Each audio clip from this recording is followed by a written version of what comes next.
My side. Good morning, Geauga County, Lake County, Northeastern Ohio. You are listening to the voice of Geauga. All those folks out there driving to work this morning got your coffee, and I've talked to you. I've had a number of people Jonathan, who have come up to me and said, "Hey, I'm listening to your program. It's fantastic." I just talked to two people yesterday who said, Good morning, whoop, Geauga County, hold Lake on, County, Northeast. my extra computer was on. And so they're listening to us as you're driving to work and you got your coffee. And I would suggest streaming us live so you could take us into work with you. And you don't have to tell your boss, so you got that in your ears as you're sitting there doing the work. Just don't do anything. Be careful when you're running heavy duty machinery that you don't cut off a hand or something. But stream us live. You can listen to us from 7 to 8 in the morning, every morning, as you're sitting there getting the day started with your coffee or driving to work, whatever, Monday through Friday. Today we have a special guest with us again. He's a repeat guest, Mr. Matthew Heberbrand, expert on the Constitution, Ohio, federal, and law. He's an attorney, so he has some basis to understand, although sometimes I wonder whether attorneys really understand the Constitution, or maybe through their training they're just better prepared to ignore the Constitution. He's watched some of our legislators. And as always, we have Jonathan Broadbent with us. We are streaming Good live morning, everyone. to Rumble and Facebook and YouTube as usual. We're talking to our live radio audience out there in Northeastern Ohio. We have some 3,000, or not 3,000, 300,000 listener potential out there driving around. So wake up your neighbors, tell them to listen to our program. We want to reach all 300,000 of the listeners in our Lake County, Geauga County, Cuyahoga County areas. And so we're going to be talking this morning about a very interesting topic. I happen to have sat on a number of bureaucratic boards, NOACA being my favorite to talk about. But I also sat on the Metropolitan Housing Authority. I used to be on the Mental Health Board. I sat on the County Planning Commission. There's all these bureaucratic boards that are set up, and elected officials who don't want to do the work, they're too lazy, or they just want to hide behind somebody else making all these complex decisions, appoint people to these boards. So I've been appointed to a number of boards because I like to make sure that I'm doing things properly and legally. I do homework on what my responsibilities and authorities are, generally speaking. But I'll tell you, at the Metropolitan Housing Authority, just this week, we met to hire outside counsel, and the board decided to do that without an interview. They never talked to the attorney, which I think is totally irresponsible. And they went through some sort of a scorecarding process to pick out the attorney out of the air. And it's so disappointing to me. And the topic this morning is fiduciary responsibility. And I'm going to ask Matthew to kind of describe the term fiduciary responsibility, what that's all about. And this whole concept of bureaucratic, unelected, unaccountable boards making decisions to spend millions of your dollars and to set policy, which becomes like law, like EPA sets policy. It's not really law. That undermines the whole concept of the Constitution, in which our legislatures, which have checks and balances in them, are supposed to be making laws. It's a contortion and really screws up what we think is a democratic republic. And so it really upsets me because I see these boards who basically let the directors run the board, and the boards are the fiduciary for the organization, for the agency. So the Metropolitan Housing Authority is an agency set up by the federal government and agreed to by the local political entities. It has a duty of care, a duty of responsibility to the citizens to do things properly, to follow the law, and to spend money properly. And when it doesn't, it can be held accountable legally. Now, nobody ever does that because they don't know that they can hold it accountable.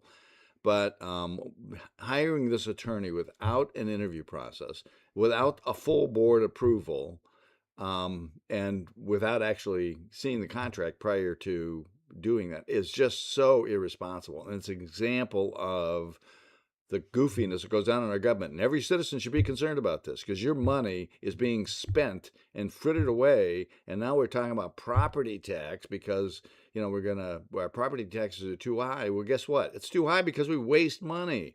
We waste it on these ridiculous organizations that don't know what they're doing. They don't meet their responsibility and so forth. So that's my rant this morning. Jonathan, I don't know if you want to weigh in, but I'm going to flip this over to Matthew so he can tell us why I'm right. Well, I've got all sorts of things that I'm going to add, but I want to defer to Matt. I wanted to take a step backward. Good morning, everyone. Thank you for having me on your program again. It's always a pleasure to be here with Skip and Jonathan. And thank you, Geauga County. Thank you, Northeast Ohio, for tuning in today. I wanted to tie this into my two prior appearances because there's an underlying current in what we talked about in our both of the last times I was on the program that ties into what Skip brought up here. And one of the things that I really appreciated in regards to the Trump tariff case was Justice Gorsuch's concurring opinion, because he ties. We talked the last time I was on about this concept of this major questions doctrine, which basically is a position of the courts in terms of how to interpret a statute. That basically means that if Congress is going to give an extraordinary power to the executive branch, they will say so clearly. And so, an executive branch official cannot take a vague word in a statute and, take it to the furthest extremes of what that word may mean. If there is an extraordinary power, Congress will use explicit terms to set forth what what the exact authority of the executive branch is. And Gorsuch, in his concurrence, brings it back to this concept of fiduciary duty. And where this ties into some of my other scholarship, my scholarship regarding the Ohio Constitution, I referenced the law review article that's forthcoming on the Ohio Constitution. My thesis of that is that the underlying law that is the basis of our constitutional law is the English common law. And these are legal principles that have been in place for literally thousands of years. And when you look back to the American War of Independence, what basically our country was fighting for was they were saying that the Parliament in Britain, right, the democratic elected officials in Britain and the other, tying this into the bureaucracy, what they were really upset with was the British ministers, right? The British ministers in Britain were basically the colonial bureaucrats that were trying to manage the British Empire at the time. So and the American colonists believed that what they were doing were violating the colonists' common law rights. And so that's kind of the background of our constitutional law, and it's how we should view not just our constitutional law, but many of the other laws that are in place in terms of in current administrative law. And I have a lot of criticisms of current administrative law because it has lost sight of that common law understanding that is the background of all of our law. And the one principle of common law that applies to this is the common law of agency. Now, most people probably aren't aware of the extent to which those agency principles take place in their lives every single day. All of us work, right? And if we are employed by someone, that common law of agency is the background of employment law, because an employee basically acts as an agent of their employer. What that employee is authorized to do is set forth in a contract, right? And every employee has those fiduciary duties to their employer. And we think of it more often because we use these terms in cases like shareholder rights cases when it comes to corporations. the fiduciary duties of a board of directors to their shareholders. Most people are not on a board of directors. They may, they may own stock through their pensions, or they may trade stocks on their own time, but they're not thinking of how the boards of directors of the companies in which they own stock have a fiduciary duty to them, but under the law they do. And the same concept can be used both in a constitutional sense in regards to the relationship between the branches of government, the relationship, and also the relationships at a local level, which Skip was referring to, between the administrative state and ultimately the people. And I serve as a trustee for Lakeland Community College. So Skip and I have kind of in the past shared stories about our times on respective boards, and I can get into how Matthew, basically how modern day boards are Matthew, kind of taught about their fiduciary duty versus kind of the framework that our founders had. Matthew, I'm going to have to interrupt you because we're going to be going into a break. And on the other side of the break, we're coming up on a break. We're going to continue this conversation on the other side of the break. And thanks, Skip. Yep. Some folks are born silver spoon in hand. Lord, don't they help themselves?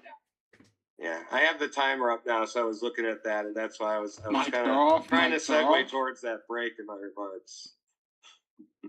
Hey, Matthew, and Thomas, give us a mic off thing. So wait until Mike or to Thomas says mics are off, because everything you say goes out over the air until he says that. Sorry. So that's all right. Yeah, no big deal. It could go out over the air. So I was trying to wait for. I thought when the music ended that's when the mics are off. I know it's hard to. Yeah, there's a bunch of different things that happen, and it takes a little getting used to. The music stops, and then there's also a little chime. It's like we all have to sit down on a chair till after the music stops. So exactly. See who doesn't get the chair. Right. Right. So yeah, I've got to expand this. It was partly covered up, and I missed it.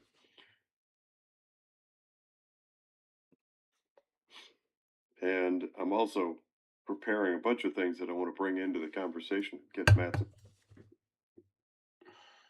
furiously working away over here, taking notes and preparing a couple that factor into the conversation. All right. So so just letting everybody on the podcast side, we are on break right now on the radio. So what you're hearing is a little behind the scenes glimpse into what happens during a radio commercial break. So you see the three of us just sort of back from break in just a minute or so with more conversation with Matt Heberbrand, who are new, who follow one of the social platforms, Rumble, Facebook, or YouTube, and they're like, well,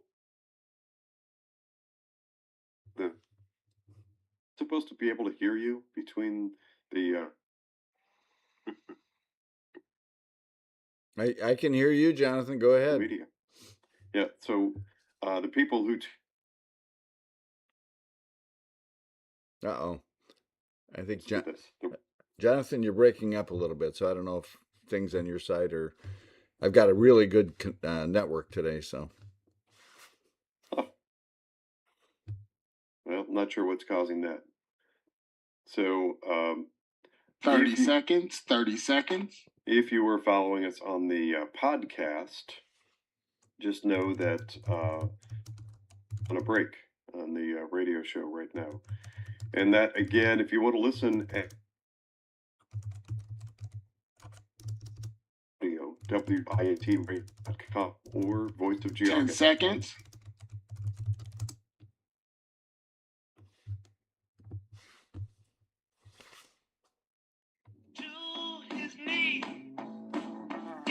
Welcome back to Voice of Geauga on WINT Radio. That's 101.5 FM, 1330 AM. If you have any difficulty catching us over the air, anywhere, anytime, at WINTradio.com, you can find this show. Joe at voiceofgeauga.com. With us today, we have Skip Claypool And Heberbrand. Matt, continue where we left off before we went to the break. Sure, and I apologize for you Rumble viewers that I had to get offline there for a second. But I started talking about my own time at as a trustee of Lakeland Community College, and what kind of got me thinking about today's topic. I'm as a trustee. I'm part of a number of national groups. It's something that you listeners may not be aware of is that every single government entity has these national groups and sometimes state level groups that they're a part of where they can get together and talk with other officials and similar agencies in different parts of the state or country. So I get this college trustee magazine every month, and I was just looking at for this month, and the whole issue was about these principles of governing boards, what Skip was talking about, and the importance. And this is one of the things that they harp on. They talk about fiduciary duties, but then they also talk about this concept of institutional autonomy. And whereas your listeners may not be thinking of this in terms of their local boards and agencies, it's something that is a major focus currently of the Trump administration as Trump battles the deep state, right? Because all of these groups are saying what Trump is doing is wrong, it's illegal, because he is, we're supposed to have a degree of autonomy from the president. The strongest argument in this regard is the one against the Federal Reserve. This is kind of at the heart of the legal cases, both involving the termination of Lisa Cook from the board of the Federal Reserve. Also, it comes to the heart of the recent case in which a subpoena that was issued against Jerome Powell was squashed by the courts. It's this concept that these institutions are autonomous, and the issue that I take with that concept for me is that it goes back to sovereignty. So when we were under the rule of the British Empire, the sovereign was seen as the king, and the conception that our founders had of sovereignty was based on monarchical states and the sovereignty being in the person of the king. And one of the things that the founders universally agreed upon was that government, that a right and justful government only came from the consent of the people. So that the people had consented to the king's exercise of sovereignty over them, as long as the king respected their rights. And at the point at which the king stopped respecting their rights, he lost their consent. And what happened to sovereignty at that point? Sovereignty basically rested in the people as a whole, and that became the foundation of our Republican theory of government. And so you tie that into these concepts of different boards and agencies, these bureaucratic institutions at the federal level, the state level, and local level. And so what does institutional autonomy mean when the people are supposed to be sovereign? So the way that I believe that connection is made is through this concept of agency and fiduciary duty.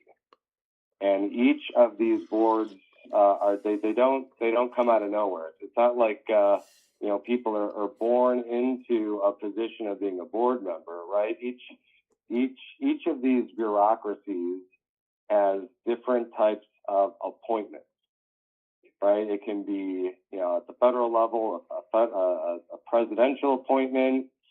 It could be an appointment where it's the president with the advice and consent of the Senate. It could be something where the president just appoints, unilaterally without having to go through the Senate confirmation process. There are appointments at the state level that are by the governor, appointments at the state level that are by the governor with the advice and consent of the state Senate. There are appointments that are legislative appointments at both the federal and state level, where you have laws that basically say, the majority leader of one party and one part of the legislature appoints such and so, so many members of a board or commission. Minority leader gets a number of appointments. And at the local level, you have appointments that are like Lakeland. Three of our board members are appointed by the governor with the advice and consent of the state Senate, and 6 members are appointed by the county commissioners. And the county commissioners, when it comes to the county level bureaucracy, basically have the lion's share of the appointment power for most of the boards and agencies at the county level. There are some that are appointed by the probate court judge, which is something that's kind of an old school way of appointing, and then there are some other types of appointments from other individuals too, but the majority by far are by county commissioners. And so and all of those individuals, right, are elected. Our county commissioners are elected, our state legislators are elected, our federal legislators are elected, our governor is elected, our president is elected. And it's through elections that the people delegate power as a sovereign to those elected officials. And then what the bureaucracy basically is, they act as sub-agents, right? So the people elect our elected representatives. Our elected representatives have authority based on typically, either constitutional or statutory authority. And again, those are expressions from the people as sovereigns as to what that delegated authority is to our elected officials. And then we further, streamline it down in terms of whatever statutes create these boards and commissions. All the whole bureaucracy, the whole administrative state are basically creatures of statute, or our legislators who are expressing that sovereign power that we have as a people through legislation, create these bureaucracies to basically have the will of the people enforced, right? So when we're talking about the fiduciary duty of bureaucrats, of the administrative state, it's a fiduciary duty that ultimately goes back to the people. And so bureaucrats, on the other hand, board members, right, they're taught that they have a fiduciary duty to the institution that they represent, which is true, right? Because we act in the interest of what that institution is. We have to fulfill the mandate of that institution. And the mandate of that institution is expressed in statutes, and that should be our guiding light. But where the breakdown occurs is when the interests of the institution as an institution go against the will of the people. Because ultimately, the agency relationship we have isn't with the institution as an institution. The institution as an institution is a manifestation of the will of the people to get a particular action, a particular end accomplished. We'd certainly like to think so. Matt, I'm sorry to step in. Matt, I'm sorry to step in, but we've got coming up. But that seems to be the spot where we really, that's what's dropping off of the interest and the voice of people.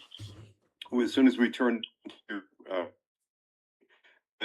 the people lose our voice.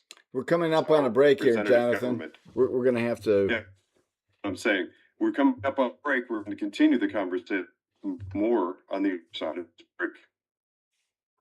Dressed so fine and looking so pretty. Cool cat looking for a kitty. Gonna look in every corner of the city.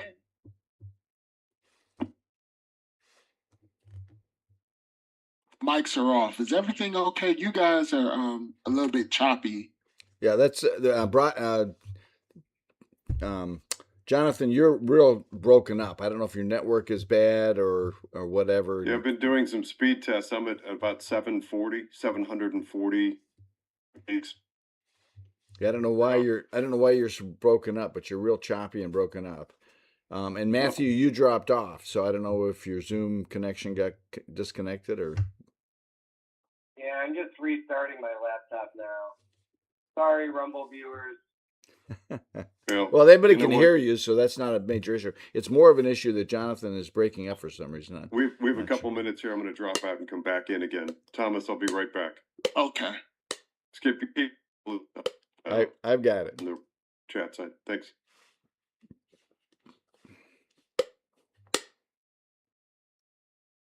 Do we have we gotten any comments or questions from any of our Rumble viewers yet? Not yet. I think you're using a lot of technical terms you might want to talk about a little bit because we're talking about agency, fiduciary, and most people don't even know what those things are. And one of the comments that I want to make, and I'll make it to the Rumble group, and I will make it on the radio, is part of the problem is when we appoint people, oftentimes we're appointing incompetent people.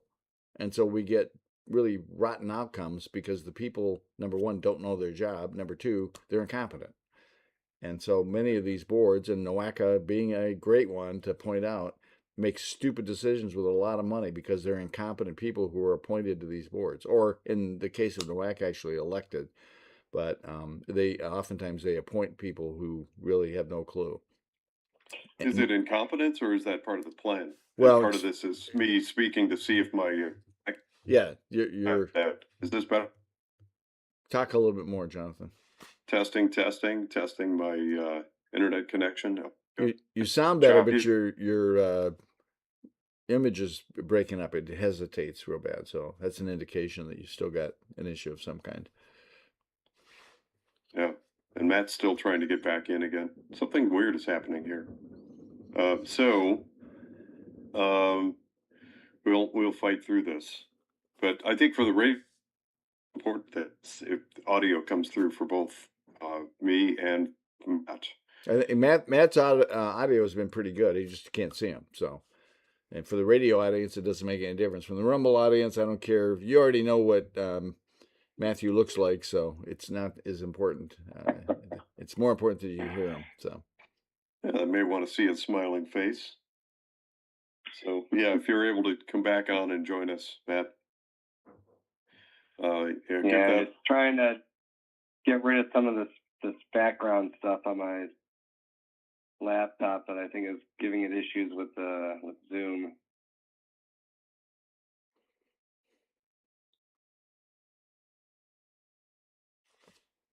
You still with us, Thomas?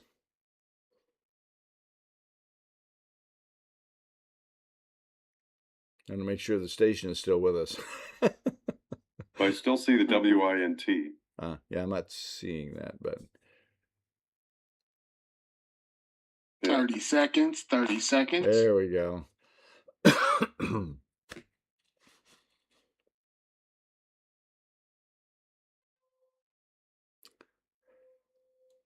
They have these little GMK Tech Nooks for sale for $399. That's an i5 computer. It's 10 seconds. 10 seconds.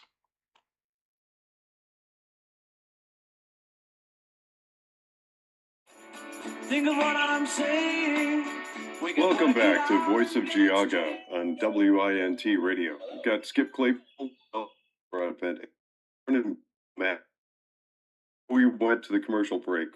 We were talking about the disconnect between representative government and We all know just by the inherently the name bureaucracy, it means in government. There are people that access and express our will, and we can't a government people representative government, and then this continue and let's pick up where you left off before the first break.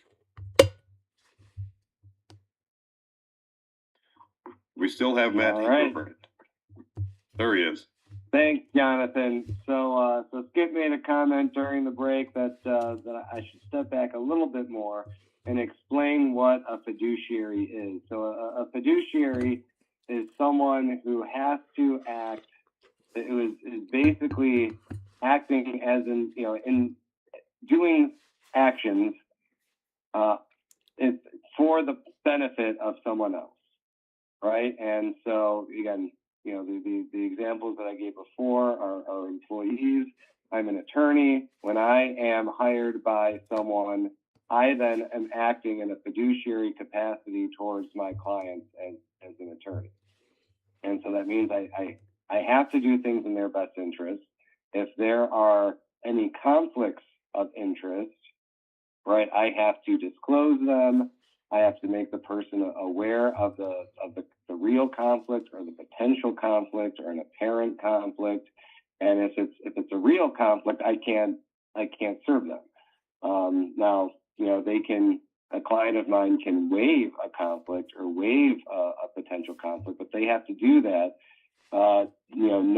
having a full understanding of what that conflict is, knowing the risks to that person, and then, signing off saying that they waive that conflict. And so there are these legal duties that are imposed on fiduciaries that they have to be loyal to the person or organization that they are acting in for, and which basically gets at the heart of it gets to that concept of there being potential conflicts of interest. But when there are conflicts, they have to be loyal to the person or organization that they're representing rather than themselves. That they have to take care and they have to act in the best interests of that organization, and that they have to do those things in good faith. There's a duty of good faith. And so how does this relate when we're talking about the administrative state? It basically means that people, when they are working for the government in any capacity, that they're not doing it for themselves, that they are not using it as an opportunity to commit fraud or to waste taxpayers' money or to help out their friends, rather to the detriment of what the good of the organization is. And this is what we see not just at the local level, but at the national level. This gets at the heart of Trump's recent actions and the new task force to address waste and fraud and abuse that's going to be led by our vice president. Because in so many areas of government where there is the capability of exercising power over others, the ability to take taxpayer funds and use them with very minimal oversight, it invites these breaches of a fiduciary duty.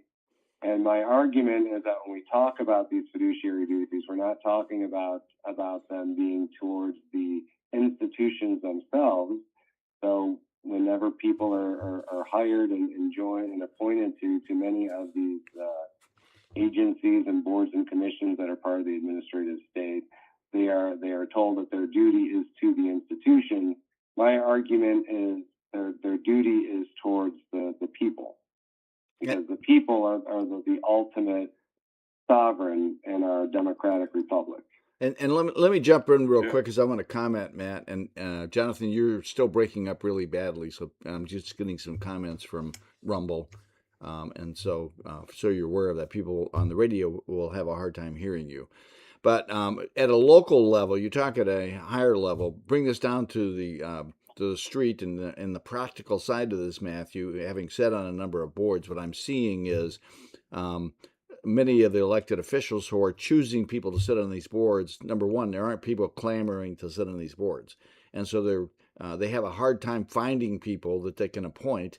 And so the result of that is they're oftentimes appointing people who really don't have competency. They don't really understand what fiduciary responsibility is. They sit on the boards for some um, notoriety or because they want to feel good about doing something, whatever.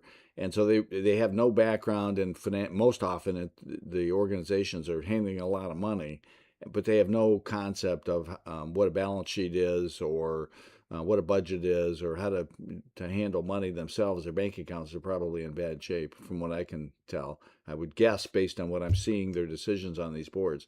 So they're making very poor decisions. I don't think that's criminal. They're not trying to benefit themselves per se, but they don't really understand when they're making decisions that they have this fiduciary responsibility to the citizens who are paying the bills, and they fritter away money. So I just saw an example where we're going to give a law firm a significant paycheck, and it's easy because it's tax dollars, and they don't really, the people who are sitting on the board don't really consider the money at the end of it, or they can make decisions on putting in some equipment or buying something or whatever. So the result of people not understanding this whole concept of agency or fiduciary responsibility is that we get a lot of waste in the system and incompetency and people not doing things properly.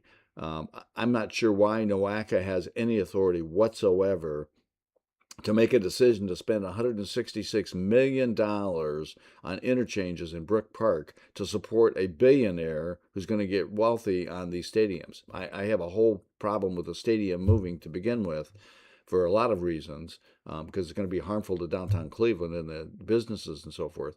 But why NOACA and the board members, and those are elected board members, most of them, many of them are appointed, can even make that decision? So we have this very um, corruptive or corrosive kind of an agency board setup that I think we need to look at because it's not working well from what I can see.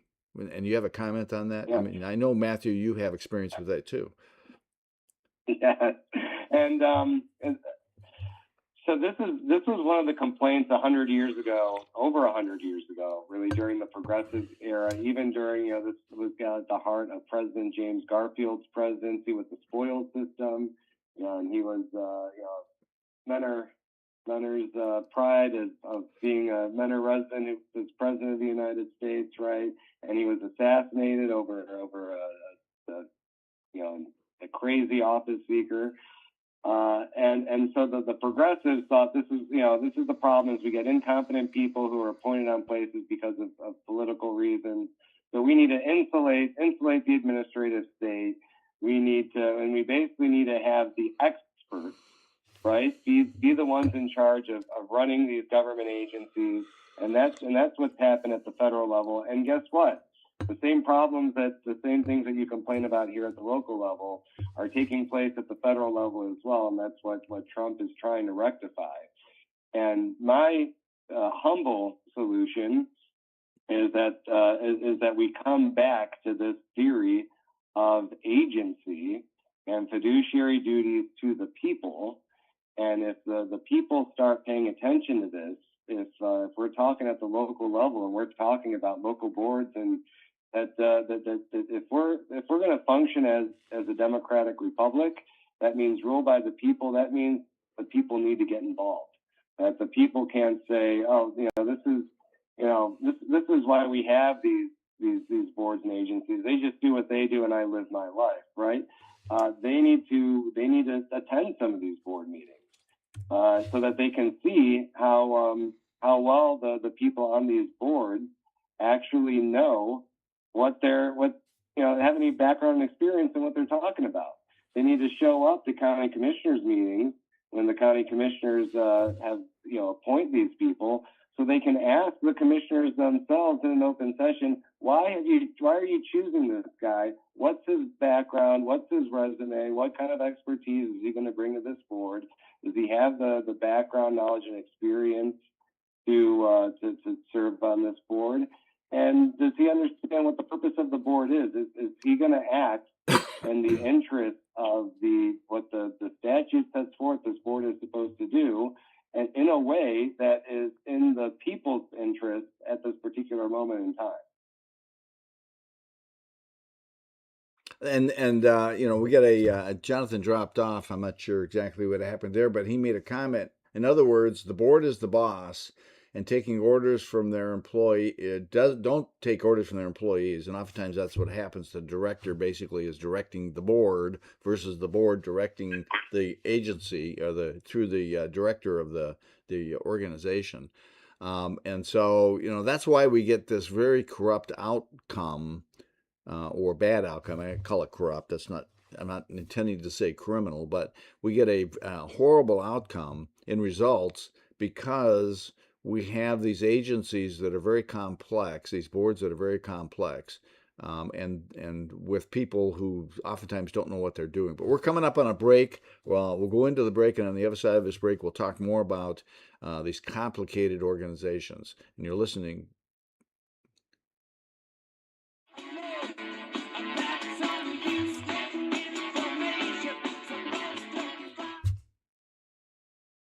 Mics are off. Okay, Matthew, it's you and me because it looks like Jonathan dropped off. I'm hoping he'll pop back in, but apparently must be having some network issues or something. And so, Yeah. But these at a local level, and we see it more locally. It's more corrupt at the federal level. Oh, here's Jonathan. Oops, now Matthew's back in there. That's me. We'll see if I can stay on this. We're having an interesting challenge. We had some technical issues.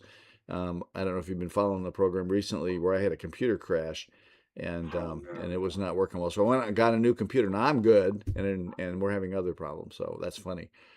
But yeah, I'm seeing it more at the local level is in terms of just basic competency. And I'll talk about the mental health board because I was on that for quite a while. We're spending a ton of money, just millions and millions of dollars.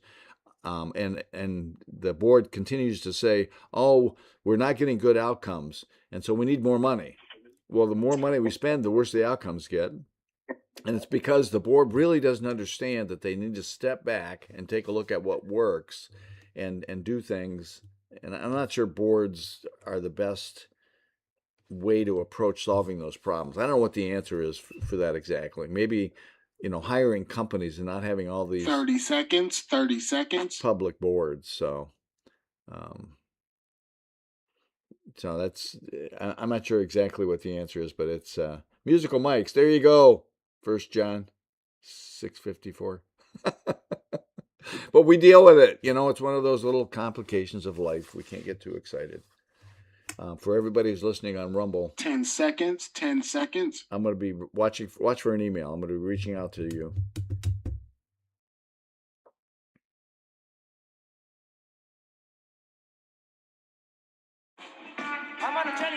And welcome back. You are listening to the Voice of Geauga. If you want to be involved, you can call us at 440-946-9468. You have Matthew Heberbrand and Skip Claypool with you. Jonathan Broadbent was here. He dropped off. I'm not sure what happened. He's having some technical issues, I think, with his computer or the network, whichever. But we're talking about bureaucracies today and how that set of agencies that are set up by progressives, I believe. Matthew, you can tell me if I'm correct on that, years ago to try and run our government, to step back and avoid their own responsibility and meeting the needs of the citizens that they were elected to represent. These agencies provide cover to the elected officials because they can always point fingers. They can blame them. They can actually remove people off of boards if they're malfeasance or misfeasance or misconduct or whatever. And so they can really smack people and hide behind them, and to cover for their own incompetency. So we have elected officials who are incompetent, who pick incompetent people to run boards. Is there any, can you think of a worse formula for getting good, effective, efficient government? And so thank God we have President Trump in there, because he is trying to deal with this and clean some of this swamp up.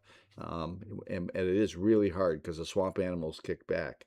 But Matthew, we talked about a lot of these things. You've seen the practical impact of having individuals. And I don't want to do a broad brush. There's some really good people that get appointed to boards, and they work really hard, and they understand what their responsibilities are. And there are good boards, good people that try to do a good job. But I've just been so frustrated with some of these boards that I sit on, where people who just don't understand what the term fiduciary even is, and what their responsibility as a board is. And so that's and a real what problem. happens is they're told that their responsibility is. You got a bad echo there, Mike. You're gonna have to or Matthew, you're gonna have to shut off the phone. Sorry, listening audience out there. We've got some ongoing technical challenges, but go ahead, Matthew.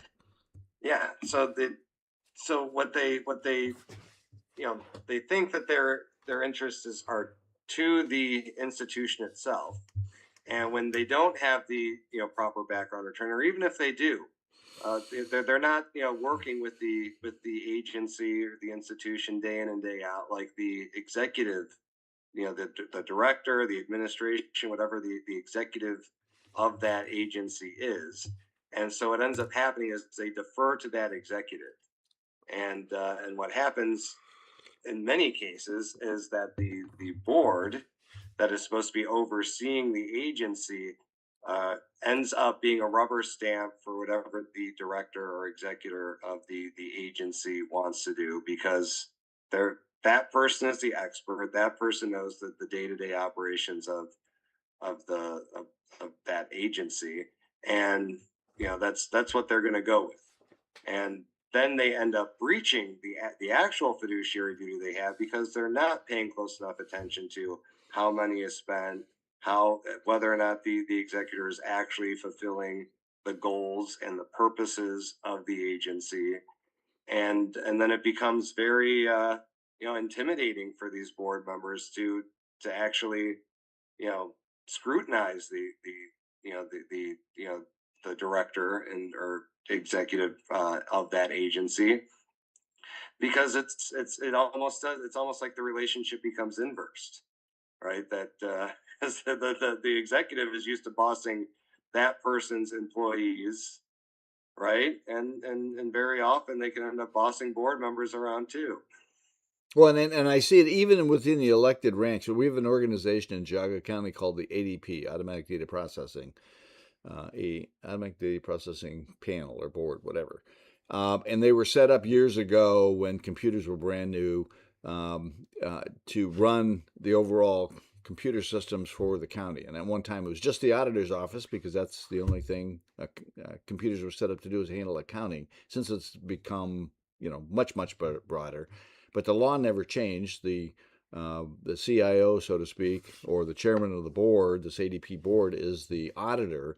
And the board itself is made up of various elected officials: the sheriff, the county commissioners, the clerk of courts, all these various elected officials.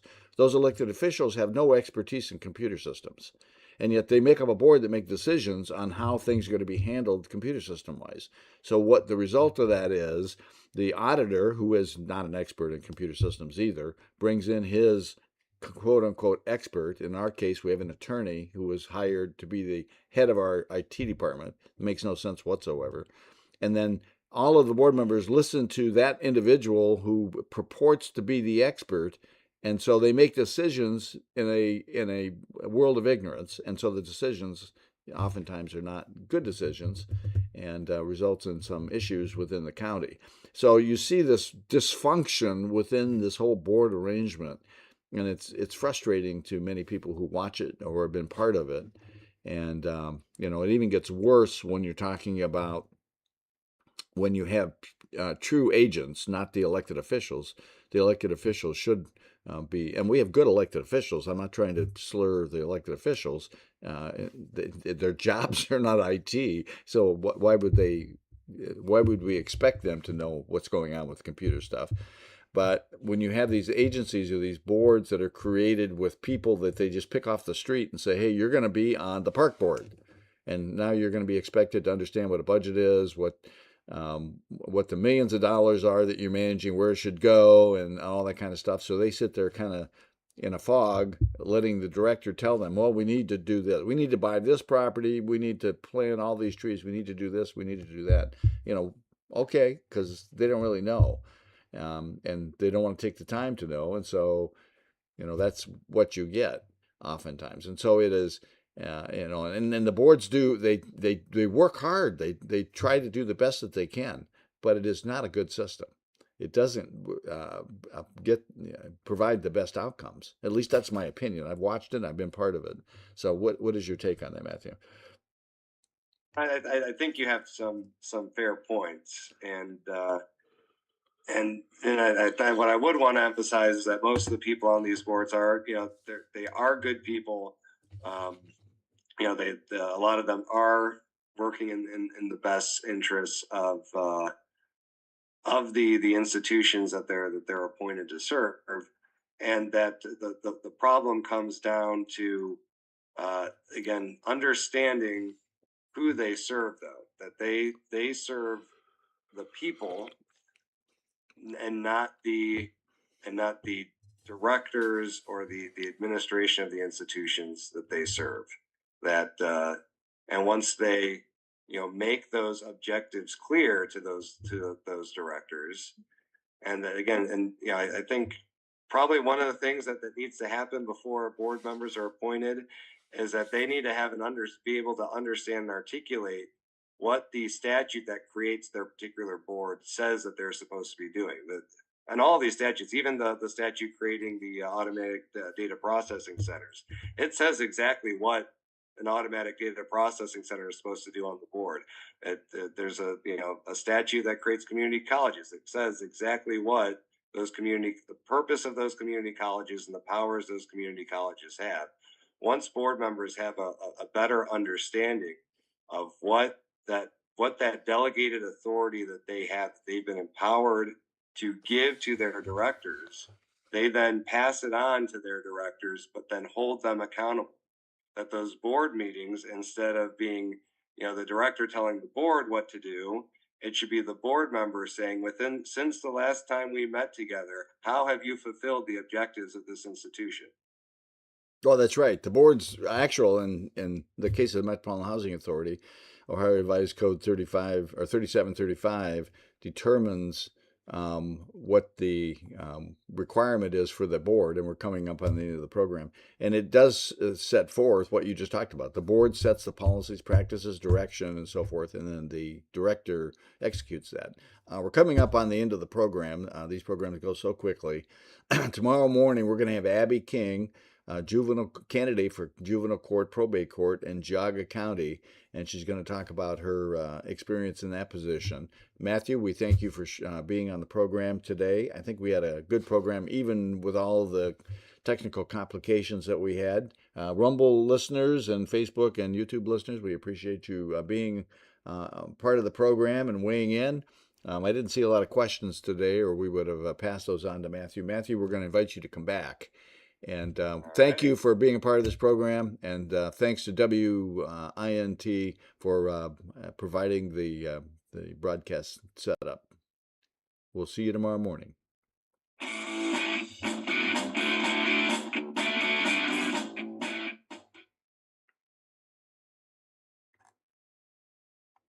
Mics are off. Mics are off.